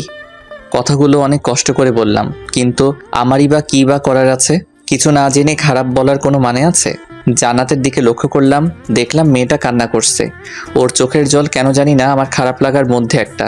আর কিছু না বলে বিছানা থেকে উঠতে যাব, তখন আমি আসলে অমনভাবে কিছু বলতে চাইনি। কান্না করতে করতে কথাটি বলল। আমি আর কোনো উত্তর না দিয়ে বাথরুমে চলে গেলাম। ফ্রেশ হয়ে এসে দেখি জান্নাত এখনও কান্না করছে। ফ্রেশ হয়ে নাও। আমার কথাটা শুনে কান্না থামিয়ে বাথরুমে চলে গেল। আজ সারাদিন জান্নাতের সাথে একবারও কথা হয়নি। বলতে গেলে আমি ইচ্ছে করে কথা বলিনি, আর কি বা কথা বলবো। প্রতিটা কথাতেই অপমান ছাড়া আর কি বা পাই। জান্নাত কেন যে বুঝতে চায় না আমি ওকে কতটুকু ভালোবাসি। মন খারাপ, তাই জয়কে ফোন দিয়ে বললাম, দোস্ত মন খারাপ, কিন্তু কপাল খারাপ হলে আর যা হয়, যা জীবনে খাইনি সেটা খাইতে বলে, মানে সিগারেট, মদ, নেশা জাতীয় কুখাদ্য। রাতে খাবার টেবিলে বসে আছি, এমন সময় শ্বশুর আব্বা বলল, তা বাবা নিলয়, তোমাকে দেখে মনে হচ্ছে তোমার কিছু একটা হয়েছে। কথাটা শুনে হতভম্ব হয়ে গেলাম, কারণ সকাল থেকেই মনটা খারাপ। জান্নাতের দিকে তাকিয়েও কিছুটা অবাক হলাম। আমাকে যে এ ধরনের প্রশ্ন করা হয়েছে, আর অন্যদিকে সে কিছু বলা রেখে খেয়ে যাচ্ছে। মন চাইছে না খাইয়ে মেরে ফেলি। নিলয়, কিছু হলে আমাদের বলতে পারো। জি মানে? আব্বু, ওনার আজ পেট খারাপ, তাই খেতে পারবে না, তাই হয়তো এরকম করছে। আল্লাহ গো, এই মেয়ে কি বলে এসব? এখন মনে হচ্ছে খাওয়াটাও হবে না। তুই আগে বাসায় চল, তারপরে তোকে দেখাচ্ছি। আরে তাই বললে হয় নাকি, কিছু তো একটা খাও। জি আমি খাচ্ছি, প্রচুর ক্ষুধা লাগছে। দুপুরেও সেরকম কিছু খাইনি, তাই কিছু বলার আগে খেয়ে নেয়াই ভালো, অন্তত পক্ষে ক্ষুধা তো কমবে। না থাক, আপনার খেতে হবে না, পরে আবার যদি পেট খারাপ হয়। ঠিক আছে। কিছু না বলে রুমে চলে আসলাম, যদি আবার অপমান করে। আর আজকে রাতটা পার করতে পারলে হয়, এই বাসায় আর থাকবো না। কেন যে আসতে চেয়েছিলাম। সব কয়েকটা মাথা মোটার দল নতুন জামাইকে না খাইয়ে রাখে। রুমের ভিতরে জান্নাত আর ওর পরিবারকে একা একা বকা দিতে লাগলাম। খবরদার, আমার পরিবারকে আর একটাও বাজে কথা বলতে পারবেন না। বললে কি করবে শুনি? অনেক কিছু করব। জান্নাতের দিকে এগিয়ে যাচ্ছি, আর জান্নাত আস্তে আস্তে পিছু হাঁটছে। একসময় জান্নাত দেয়ালের সাথে আটকা পড়ে যায়। তখন জান্নাতের দুহাত দেয়ালের সাথে লাগিয়ে বললাম, বলো কি করবে? প্লিজ হাত ছাড়ুন, ব্যথা লাগছে। যদি না ছাড়ি? আমারই ভুল হয়েছে। কি ভুল হয়েছে? স্বামীর অধিকার না খাটিয়ে। তবে এখন আমি আমার ন্যায্য পাওনা বুঝে নিতে চাই। আপনার পায়ে ধরি, প্লিজ আমাকে ছেড়ে দিন, হাতে ব্যথা পাচ্ছি। জান্নাতের চোখের দিকে তাকিয়ে দেখলাম ওর চোখে বৃষ্টি জমে আছে, যা যখন তখন নামতে পারে। আর জান্নাতের অমন চেহারা আমার দেখতে ভালো লাগে না, তাই ছেড়ে দিলাম। জান্নাত আমাকে কোনো কিছু না বলেই বাইরে চলে গেল। কিছুক্ষণ পর রুমে আসলো, তবে এবার জান্নাতের ব্যবহার দেখে অনেক বেশি মুগ্ধ হলাম। কারণটা হলো আমার জন্য খাবার নিয়ে এসেছে। খাবারটা খেয়ে নিন। জি না। কেন, আবার কি হলো? দেখুন, আমি কিন্তু এবার কিছু বলিনি যে সকালের মতো বকা দিবেন। তারপরেও আমি খাবো না। তবে কি? তুমি নিজের হাতে খাইয়ে দিলে খাইতে পারি। ঢং দেখলে বাঁচি না। আপনি কি বাচ্চা যে খাইয়ে দিতে হবে? ঠিক আছে, আমি তাহলে খাবোই না। আরে খাইয়ে দিচ্ছি তো। তাহলে বসে আছো কেন? তারপর জান্নাত আমাকে খাইয়ে দিতে লাগলো। জীবনের আরেকটা চমৎকার জিনিস উপভোগ করলাম, সেটা হলো বউয়ের হাতে খাবার খাওয়া। স্ত্রীর হাতে খাবার খেতে মজাই অন্যরকম। এ যেন আলাদা এক সুখ। এই নিয়ে আর কিছু বলতে পারবো না। যদি একান্ত জানার ইচ্ছা থাকে তাহলে বিয়ে নেন। খাবার খাওয়া শেষ করে ঘুমিয়ে গেলাম। পরের দিন বিকেলে আমাকে আর জান্নাতকে বাসায় নিয়ে গেল। এতক্ষণে হাঁপ ছেড়ে বাঁচলাম, না জানি আবার কি বলে সবার সামনে অপমান করত। বাসায় এসে জান্নাত আব্বু আম্মুকে সালাম করলো। আম্মু, আব্বু, আপনাদের কিছু বলার ছিল। হ্যাঁ মা, বলো। আসলে আম্মু, নিলয় মানে আপনাদের ছেলে আমাকে ভালোই বাসে না। ওই কি বলে এগুলো? তুমি চুপ করো বোমা, তুমি বলো। গত 2 দিন ইনি আমাকে একবারও নিজের ইচ্ছায় কোনো জায়গায় ঘুরতে নিয়ে যায়নি। ঠিক আছে মা, এখন আমি ওকে বলে দিব যেন তোমাকে নিয়ে ঘুরতে যায়। আরও কিছু কথা বলে রুমে চলে এলাম। এভাবে দেখতে দেখতে 2টা মাস কেটে গেল, কিন্তু এর মাঝে আমার আর জান্নাতের মাঝে কোনো কিছুই হয়ে ওঠেনি। সব কিছুতেই শুধু ঝগড়া আর বকা। আজ জান্নাতের রেজাল্ট দিবে, মনে মনে দোয়া করছি যেন জান্নাত ফেল করে। আপনাকে আম্মু ডাকতেছে। ঠিক আছে চলো। তারপর আমি আর জান্নাত আম্মুর কাছে গেলাম। আম্মু, আব্বু কোথায়? তুই জানিস না তোর আব্বু এই সময় কোথায় থাকে? ও আব্বু তো এই সময় অফিসে থাকেন, কিন্তু তোমাকে দেখে কিছুটা বিচলিত লাগছে। জান্নাতের রেজাল্ট দিচ্ছে। ও এই ব্যাপার, নিশ্চয়ই ফেল করছে। তুমি চিন্তা করো না আম্মু, ওকে দিয়ে কোনো কিছু হবে না। গাধা, জান্নাত 4.95 পেয়েছে। আল্লাহ, আমি এসব কি শুনতেছি? আম্মু গো, তুমি আমারে কি বললা? এই মেয়ে তো এখন আমারে পাগল করে ফেলবে। এমনিতেই মাথার 2 তার কাটা, এখন না জানি আমার কি খাবে। আল্লাহ আমাকে বাঁচাও। কি হলো, কথা বলতেছেন না কেন? আমি রুমে যাব। তুই অপেক্ষা কর, তোর জন্য পুরস্কার আছে। কি পুরস্কার আম্মু? ওই আগের মতো 10 বার। না আম্মু, এটা হয় না, প্লিজ আমাকে মাফ করে দাও। প্রমিস আর কখনো এমন দোয়া বা কথা বলবো না। যেটা করতে বলছিস সেটা কর। কিন্তু? কোনো কিন্তু না, তাড়াতাড়ি। কি কি আর করা, বউয়ের সামনে আমার ইজ্জত খেয়ে দিচ্ছে। আর 10 বার মানে হলো কান ধরে 10 বার উঠবস করা। এটা আসলে ছোটবেলার থেকে শাস্তি পেয়ে আসছি, কিন্তু আজ বউয়ের সামনে আল্লাহ এই দুজনের বিচার করো। তোমার নাদান বান্দাটারে একা পেয়ে অত্যাচার করছে। শাস্তি শেষ হওয়ার পরে দেখলাম জান্নাত আর আম্মু হাসাহাসি করছে। তাই জান্নাতকে উদ্দেশ্য করে বললাম, তুমি আগে রুমে আসো, তারপর তোমার হাসি বের করছি। বলে রুমে চলে আসলাম। কিছুক্ষণ পর জান্নাত রুমে আসলো, তবে অনেক খুশি হয়ে। জান্নাতকে এমন হাসি খুশি দেখে মন চাইছে ওর নাক ফাটিয়ে দেই। বিছানায় বসে থাকা অবস্থায় জান্নাতকে বললাম, জান্নাত এদিকে আসো। জান্নাত কোনো কিছু না বলে আবার আমার সামনে আসলো। এবার কান ধরো। কি? কি নয় জি। আমি কান ধরতে পারবো না। কি বললে? আমি কান ধরতে পারবো না। এবার ইচ্ছা করে জান্নাতের গলা টিপে ধরলাম। দেখলাম জান্নাত কান্না করছে। পরক্ষণে জান্নাতের গলার দিকে তাকিয়ে দেখলাম কিছুটা লাল হয়ে গেছে। কিন্তু আমি তোকে কষ্ট দিতে চাইনি, আমি তো ওর সাথে শুধু মজা করছিলাম। জান্নাত সোফার উপরে বসে কান্না করছে। এবার নিজেই নিজেকে ধিক্কার দিয়ে বলতে ইচ্ছা করছে, কি করছি আমি? মজা করতে গিয়েও মেয়েটাকে কষ্ট দিলাম। জান্নাত, আমি আসলে তোমাকে কষ্ট দিতে চাইনি, আমি শুধু মজা করতে চাইছিলাম। জান্নাতের সামনে বসে বললাম, জান্নাত প্লিজ কান্না করো না। কি চান আপনি? জান্নাত, তুমি এভাবে কথা বলছো কেন? জান্নাত, আমি আর আপনার সাথে থাকতে পারবো না। থাকতে পারবে না মানে? আপনি আমাকে ডিভোর্স দিবেন। কি বলছো তুমি এসব?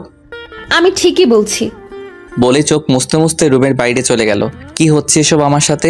এইটুকুতেই জান্নাত রেগে গেল, কিন্তু আমি তো শুধুই মজা করতে চাইছিলাম। না, মাথা কাজ করছে না। বাজারে চলে আসলাম ঘোরাঘুরি করে।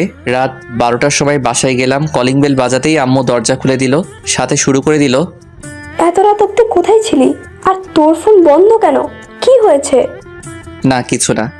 কি হয়েছে নিলয়, বল আমাকে। আম্মু কিছু হয়নি, এমনি ভালো লাগছে না। আম্মুকে আর কিছু বলার সুযোগ না দিয়েই রুমে চলে আসলাম। এসে দেখি জান্নাত ঘুমিয়ে আছে। কিছুক্ষণ ওর দিকে তাকিয়ে থাকতে থাকতে কখন যে চোখ দিয়ে জল গড়িয়ে পড়ছে বুঝতেই পারিনি। কেমন যেন মাথাটা ধরে আসছে, মনের ভিতরে বিষণ্ণতা ভরপুর করছে। সোফার উপরে বসে পড়লাম। জান্নাতের কথাগুলো এখনো কানে শুনতে পারছিলাম। ডিভোর্স। জান্নাত আমাকে এতটাই ঘৃণা করে যার কারণে আমাকে ডিভোর্স দিয়ে দিবে। হয়তো আমি ওর জন্য নয়, আমি ওর যোগ্যই না। ঠিকই তো, আমি তোকে বাধ্য করেছি আমাকে বিয়ে করতে। এটা তো জোর করে বিয়ে করা বোঝায়। ঠিক আছে, আমি তোমার জীবন থেকে চলে যাব। শুধু তোমার একার জীবন থেকে নয়, সবাইকে ছেড়ে চলে যাব অচিন দেশে, যেখান থেকে চাইলেও কেউ ফিরে আসতে পারবে না। আজকে চোখটাও বাদ মানছে না, সেই কখন থেকে জল পড়েই চলেছে। উঠে দাঁড়িয়ে জান্নাতের মাথার কাছে বসলাম। কেমন নিষ্পাপ চেহারাটা, আর তাকে কিনা আমি কষ্ট দেই। জান্নাতের মাথায় হাত দিয়ে বললাম, জানো জান্নাত, আমি অনেক খারাপ, অনেক পচা। শুধু শুধু তোমাকে কষ্ট দেই। তোমাকে কত কিছু বলতাম, তোমার মাথার তার নাকি কাটা। কথাটা বলেই হেসে দিলাম। আবার বলতে শুরু করলাম, জানো জান্নাত, আমি তোমাকে ছাড়া কখনো থাকতে পারবো না, আর তোমার কথাও ফেলতে পারবো না। জানো, তুমি যখন আমাকে অপমান করতে খুব খারাপ লাগতো, কিন্তু পরক্ষণেই যখন মজা করতে তখন সব খারাপ লাগা হারিয়ে গিয়ে ভালোবাসা খুঁজে পেতাম। তোমার কোনো দোষ নেই, সব দোষ আমার। আমি হয়তো তোমার যোগ্য ছিলাম না, হয়তো এখনো না, আর আমার মনে হয় পরবর্তীতেও আমি তোমার যোগ্য হতে পারবো না। এইটুকু বলেই থেমে গেলাম। ভিতরে থেমে কথা বের হচ্ছে না, অনেক কষ্ট লাগছে কথা বলতে, আর পারছি না। জান্নাতের কপালে একটা চুমুকে পাশের রুমে চলে আসলাম, কারণ আমি জানি জান্নাতকে আমি যত দেখব ততই আমি দুর্বল হয়ে পড়ব। মনে মনে ঠিক করলাম 6 মাস পরে আমি জান্নাতকে ডিভোর্স দিয়ে দিব। বিছানায় শরীরটা এলিয়ে দিতেই ঘুমিয়ে পড়লাম। ঘুম ভাঙতেই গেল, চোখ খুলে দেখলাম আম্মু আব্বু আর জান্নাত পাশে দাঁড়িয়ে আছে। জান্নাতের দিকে তাকিয়ে দেখতে পেলাম জান্নাত কান্না করছে। হয়তো গতকালের ঘটনাটা এখনো মনে করে কান্না করছে। আমি কিছু বলতে যাব তার আগে আব্বু বলল, নিলয়, তোমার এমন অবস্থা কি করে হলো? মানে কি হয়েছে আমার? কি হয়েছে মানে? তোর হাতে যে স্যালাইনের সুচ লাগানো, সেটার প্রতি খেয়াল আছে? কি হয়েছে বাবা তোর? প্লিজ আমাদের বল। এতক্ষণ খেয়ালই করিনি আমার হাতে সুচ লাগানো, কিন্তু আমার হঠাৎ এই অবস্থায় আমি নিজে অবাক হচ্ছি। কি হয়েছে আমার? আম্মু, আমার কি হয়েছে? সেটা তো আমরা তোর থেকেই শুনতে চাইছি। মানে কি বলতে চাইছো তুমি? তোর কিসের এত চিন্তা, যার জন্য তোর এই অবস্থা? মানে আজ সকালে যখন জান্নাত আমাদের ডেকে এই রুমে নিয়ে আসলো, তখন তোকে ডাকার পরেও তুই কোনো রেসপন্স দিচ্ছিলি না। তাই ডক্টরকে ফোন দিয়ে আসতে বলে তোর বাবা। ডক্টর এসে বলল তুই নাকি অতিরিক্ত চিন্তা করছিস, তাই তুই নাকি মানসিকভাবে অসুস্থ। এখন বল তোর কি হয়েছে? আম্মু, আমার কিছু হয়নি, তুমি একদম চিন্তা করো না। আর এখন তোমরা যাও, আমি একটু বিশ্রাম করব। আমার কথা শুনে আব্বু আম্মু চলে গেলেও জান্নাত আমার দিকে করুণ আর্তনাদে তাকিয়ে আছে। জান্নাত, আমি আসলে সরি, তোমার সাথে জোর করে বিয়ে করার জন্য, কিন্তু আমি তোমাকে সত্যি অনেক বেশি ভালোবাসি। জান্নাত কিছু না বলেই দৌড়ে রুম ত্যাগ করলো। 2 দিন বাসায় থেকে রেস্ট নিলাম, এখন অনেকটা সুস্থ মনে হচ্ছে। নিচে এসে দেখি আব্বু আর জান্নাত বসে আছে। আমাকে দেখে আব্বু বলল, নিলয়, আমি চাই এখন থেকে তুমি আর জান্নাত একই সাথে ভার্সিটি যাবে। মানে আব্বু? মানে জান্নাতকেও তোমার ভার্সিটিতেই ভর্তি করানো হয়েছে। কিন্তু আব্বু, বিয়ের পরেও? বিয়ে হয়েছে তো কি, তোকে যেটা বলা হয়েছে সেটা করবি, ব্যাস। আমি আর কিছু বললাম না। জান্নাত হয়তো নিজেই পড়াশোনা করতে চায়, যেখানে জান্নাতের পুরো ভবিষ্যৎ পড়ে আছে। মনে বলার সাহস পেলেও মুখে বলার সাহস নেই। কেন বলবো আমি? জান্নাত তো আমাকে সহ্যই করতে পারে না, আর সেখানে আমার কিনা কথা তার ভালো লাগবে বলে মনে হয় না।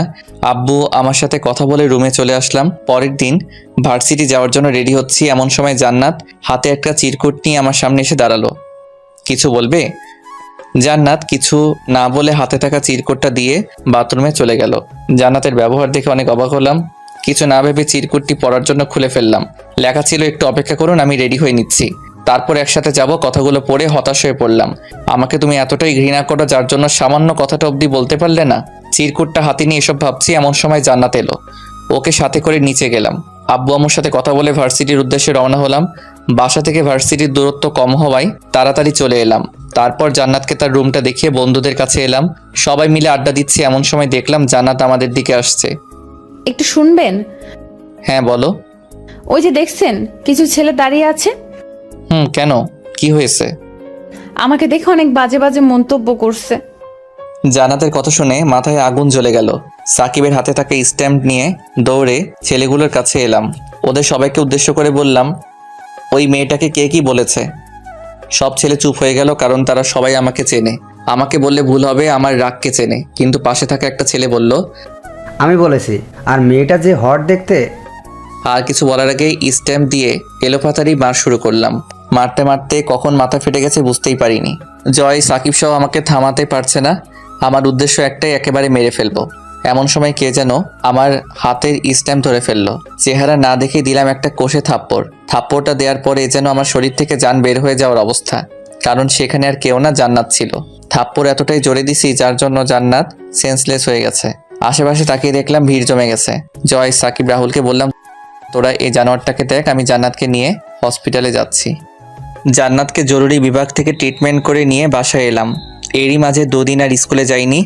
আজ সকালে রাহুল ফোন দিয়ে ভার্সিটি আসতে বলল, আর আমারও বাসায় থাকতে ভালো লাগছিল না, তাই ভার্সিটি যাওয়ার জন্য রেডি হচ্ছিলাম। এমন সময় জান্নাত এলো। কিছু বলবে? বলো, কি বলবে? আবার মারবেন না তো? আরে তোমাকে মারতে যাব কেন বলো? আমিও ভার্সিটি যাব। কিছুক্ষণ চুপ থাকার পর জান্নাতকে রেডি হতে বললাম। নিচে বসে আম্মুর সাথে কথা বলছি, তখন জান্নাত রেডি হয়ে নিচে এলো। তারপর আম্মুকে বলে আমি আর জান্নাত বের হলাম। একটা কথা বলি? বলো। চলেন আজ রিক্সা করে যাই। তোমার দরকার হলে যাও, আমি যেতে পারবো না। কেন পারবেন না? যেতে পারবো না, ব্যাস। এত কথা বলো কেন? জান্নাত আর কিছু বললো না। তারপর গাড়ি নিয়ে ভার্সিটি এলাম। ভার্সিটি আসতেই বন্ধুরা এলো। নিলয়, তোকে প্রিন্সিপাল স্যার ডাকছে। কেন? সেটা বলিনি।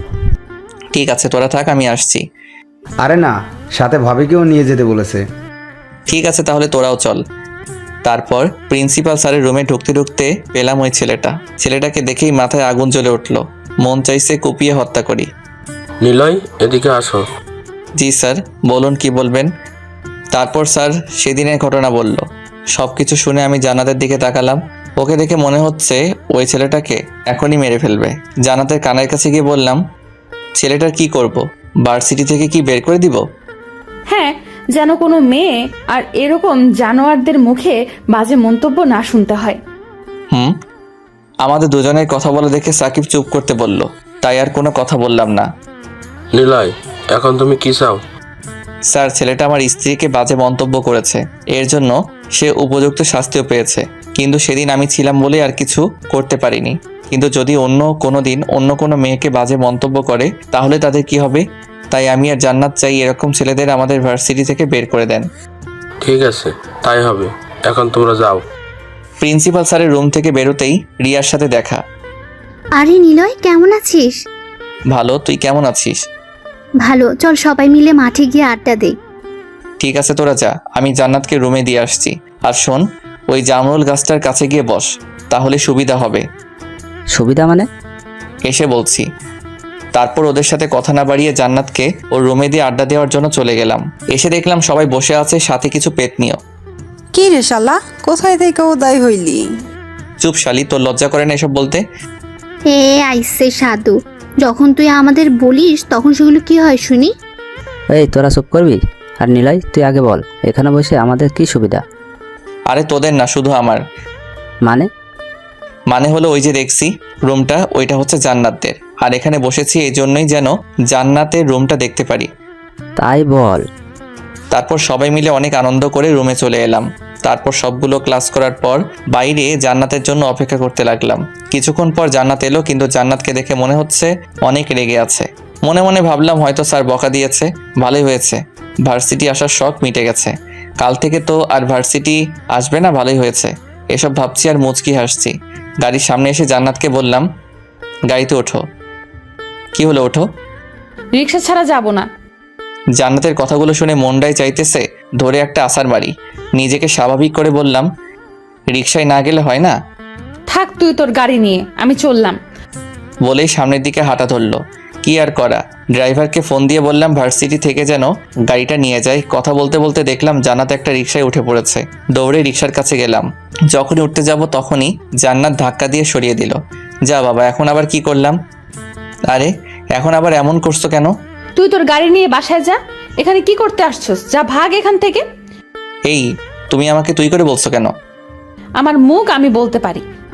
জান্নাতের কথা শেষ হতে আমি রিক্সায় উঠে বসলাম। তারপর রিক্সাওয়ালা মামাকে বললাম চালাতে। এখন বলো তুমি রাগ করছো কেন? কি হলো বলো? খবরদার আমাকে স্পর্শ করবি না। ঠিক আছে, আমি তাহলে নেমে যাচ্ছি। একদম না, চুপচাপ বসে থাক। তাহলে বলো কি হয়েছে? আমার দিকে জান্নাত কিছুক্ষণ তাকিয়ে থাকার পর কান্না করে দিল আর বলতে লাগলো, তুই এমন কেন? হ্যাঁ, কি কথা থাকে ওই মেয়ের প্রতি?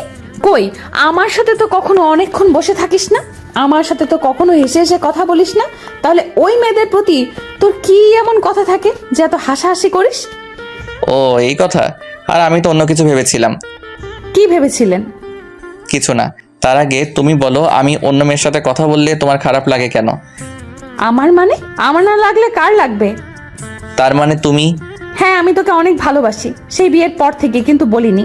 যখন আপনি আমাকে মজা করার সময় গলা টিপে ধরেন তখন আমার অনেক কষ্ট হচ্ছিল, তাই ওইসব বাজে কথা বলেছিলাম।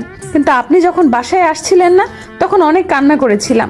রাতে যখন আপনি বললেন আপনি আমাকে ছেড়ে চলে যাবেন তখন যেন আমার অনেক কান্না করতে ইচ্ছে করছিল, কিন্তু করিনি। সেদিন রাতে এক মুহূর্তের জন্য দু চোখের পাতা এক করতে পারিনি। পরের দিন যখন আপনাকে ডাকার জন্য ওই রুমে যাই তখন দেখি আপনি শুয়ে আছেন। অনেক ডাকার পরেও যখন উঠছিলেন না তখন আমি অনেক ভয় পেয়ে গেছিলাম। সেজন্য আম্মু আব্বুকে ডেকে আনি আর আপনার সাথে কথা বলতে চাইনি, কারণ আপনি হঠাৎ আমাকে মারেন, কারণ আপনার অনেক রাগ। আর যখন ওই ছেলেটাকে মারলেন তখন আপনাকে সব সত্যি বলতে চেয়েছিলাম, কিন্তু আপনি উল্টো আমাকে থাপ্পড় দিয়ে হসপিটালে পাঠানোর ব্যবস্থা করেন। আর শোনেন, আমি এসব ডিভোর্স নিতে পারবো না, কিন্তু আপনি যদি আমাকে মারেন তাহলে আমি একদম আমার আব্বুর বাসায় চলে যাব। জান্নাতের কথা শুনে আমি তো রীতিমতো অবাক। কি বলে মেয়েটা? আমাকে কষ্ট দেওয়ার জন্য এসব করেছে? জান্নাতের কথা শুনে চোখ দিয়ে জল গড়িয়ে পড়লেও মুচকি হেসে জান্নাতকে জড়িয়ে ধরলাম। ঠিক আছে পাগলি, আর কখনো তোমাকে কষ্ট বা মারবো না, শুধু আদর করব। মনে থাকে জানো, আর যদি আপনি কখনো কষ্ট দেন তাহলে তোমার খবর আছে। কিন্তু তুমি আমাকে আপনি না তুমি বললে। দুটোই বলছি, এখন থেকে তুমি বলবো। তারপর জান্নাতের সাথে কথা বলতে বলতে বাসায় চলে এলাম। রিকশায় থেকে নেমে বললাম, জান্নাত আমার কাছে তো টাকা নাই। তো আমি কি করব? আমি কি তোমাকে বলেছিলাম রিকশায় উঠতে বলেছিলাম? আমার টাকা আমি দিব আর তোমার টাকা তুমি দিবা। এই না প্লিজ, তুমি দিয়ে দাও, পরে শোধ করে দিব। প্রমিস? হ্যাঁ গো বউ। তারপর জান্নাত টাকা দিয়ে বাসার ভিতরে চলে এলাম। রাতের খাবার খেয়ে ঘুমোতে যাব এমন সময় জান্নাত এলো। আমাকে দেখে বলল, একটা কথা বলি। হ্যাঁ বলো। কাল কোথাও ঘুরতে বের হয়ে কেমন হয়? ভালো, তবে এখন আমার কিছু কথা তোমাকে রাখতে হবে, যদি রাখো তাহলে যাব। ঠিক আছে, বলো। জান্নাতকে কাছে আসতে বলে কিস করতে লাগলাম। প্রথমে জান্নাত ছাড়াতে চাইলেও পরে আর বারণ করার চেষ্টা করেনি। দুজনে চলে গেলাম ভালোবাসার এক অচিন সমুদ্রে। তারপর জান্নাতের কপালে একটা ভালোবাসার পরশ এঁকে দিয়ে ঘুমিয়ে পড়লাম। পরের দিন ঘুম থেকে উঠে দেখি জান্নাত এখনো শুয়ে আছে। এই ফাঁকে জান্নাতের মলিন গালটাতে একটা কিস করলাম। আমি গালে হাত দিয়ে বসে আছি। জান্নাত কিছু না বলে আমার কোলে বসে লিপ কিস করতে লাগলো, কিন্তু হঠাৎ করে আমাকে ধাক্কা দিয়ে বিছানায় ফেলে দিয়ে বাথরুমে চলে গেল। কিছুক্ষণ পর জান্নাত ফ্রেশ হয়ে রুমে এলো। যাও ফ্রেশ হয়ে নাও। হ্যাঁ, কিন্তু তুমি চলে গেলে কেন? এত রোম্যান্স ভালো না বাবু, এখন যাও। তারপর আমিও ফ্রেশ হয়ে রুমে আসলাম। বিছানায় রাখা ড্রেসটা পরে নিলাম। ড্রেস পরে নিচে আসলাম, দেখলাম আব্বু আম্মু আর জান্নাত বসে আছে। জান্নাত আব্বু আম্মুর সাথে অনেক হেসে কথা বলছিল। এটা দেখে অনেক রাগ হলো। আমাকে ড্রেস পরতে সাহায্য করলে কি এমন হতো? মনে মনে ঠিক করলাম জান্নাতকে কিভাবে জ্বালানো যায়। কি হলো, দাঁড়িয়ে আছো কেন? না এমনি। জান্নাত একটু রুমে আসো। তারপর আমি রুমে চলে গেলাম। কিছুক্ষণ পর জান্নাত রুমে আসলো। কি হলো, ডাকলে কেন? জান্নাতের কথায় কোনো উত্তর না দিয়ে কোমরে হাত দিয়ে কাছে টেনে আনলাম। জান্নাত কিছু বলবে তার আগে জান্নাতকে আমার শরীরের আরও কাছে নিলাম। বলা যায় দুজনের শরীর এখন এক শরীরে রূপান্তরিত হয়েছে। আমার এমন কাজ দেখে জান্নাত খুব দ্রুত আরও জোরে জোরে নিঃশ্বাস ফেলতে শুরু করলো। জান্নাতের এমন ভীতু চেহারা দেখতে অনেক মলিন লাগছিল। ঠিক তখন মনে পড়লো জান্নাতকে জ্বালানোর কথা। জান্নাত, তুমি আমাকে কতটুকু ভালোবাসো? অনেক বেশি ভালোবাসি। আমার জন্য কি করতে পারবে? তুমি যা বলবা তাই করব। সত্যি তো? ছেড়ে দিলা কেন? আগে বলো, সব করতে পারবে? গো বাবা, তুমি যা বলবা তাই করব। ঠিক আছে সোনা বউ, এখন 10 বার কান ধরে উঠবস করবে আমার সামনে। কি? তুমি কিন্তু বলেছো আমি যা বলবো তাই করবে। এই না প্লিজ বাবু, আমি এটা করতে পারবো না। স্বামীর কথা না শুনলে যে স্বামীর ক্ষতি হয়। কিন্তু তুমি তো। আমি কি সোনা বলো? আমি কিন্তু কান্না করব। ও বুঝতে পারছি, তুমি তো আমাকে ভালোই বাসো না, আমার কথা কেন শুনবে? কে বললো ভালোবাসি না? ভালোবাসলে তুমি আমার কথা রাখতে। থাক, তোমার কিছু করা লাগবে না, আমি গেলাম। এই না না, তুমি বসো, আমি কান ধরে উঠবস করছি। ওকে সোনা।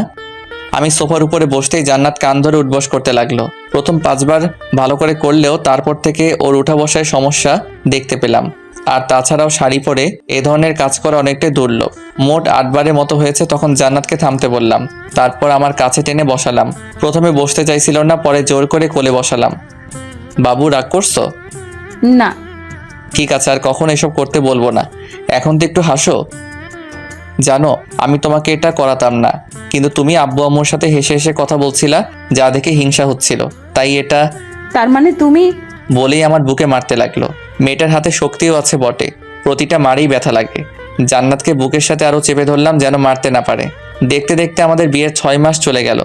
এখন আমি আব্বুর বিজনেস দেখাশোনা করি, আর জান্নাত বাসায় আম্মুর কাজে সাহায্য করে আর আম্মুর সাথে বসে বসে আড্ডা দেয়।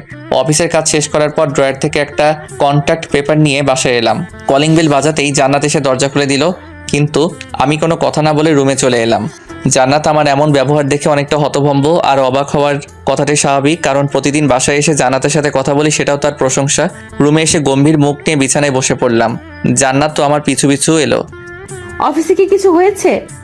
না। তাহলে এইভাবে বসে আছো কেন? হাতে থাকা কাগজটা ওর দিকে বাড়িয়ে দিলাম।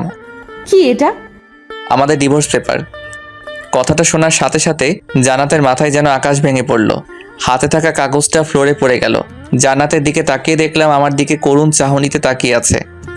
আমি সাইন করে দিছি, এখন তুমি করলেই হবে।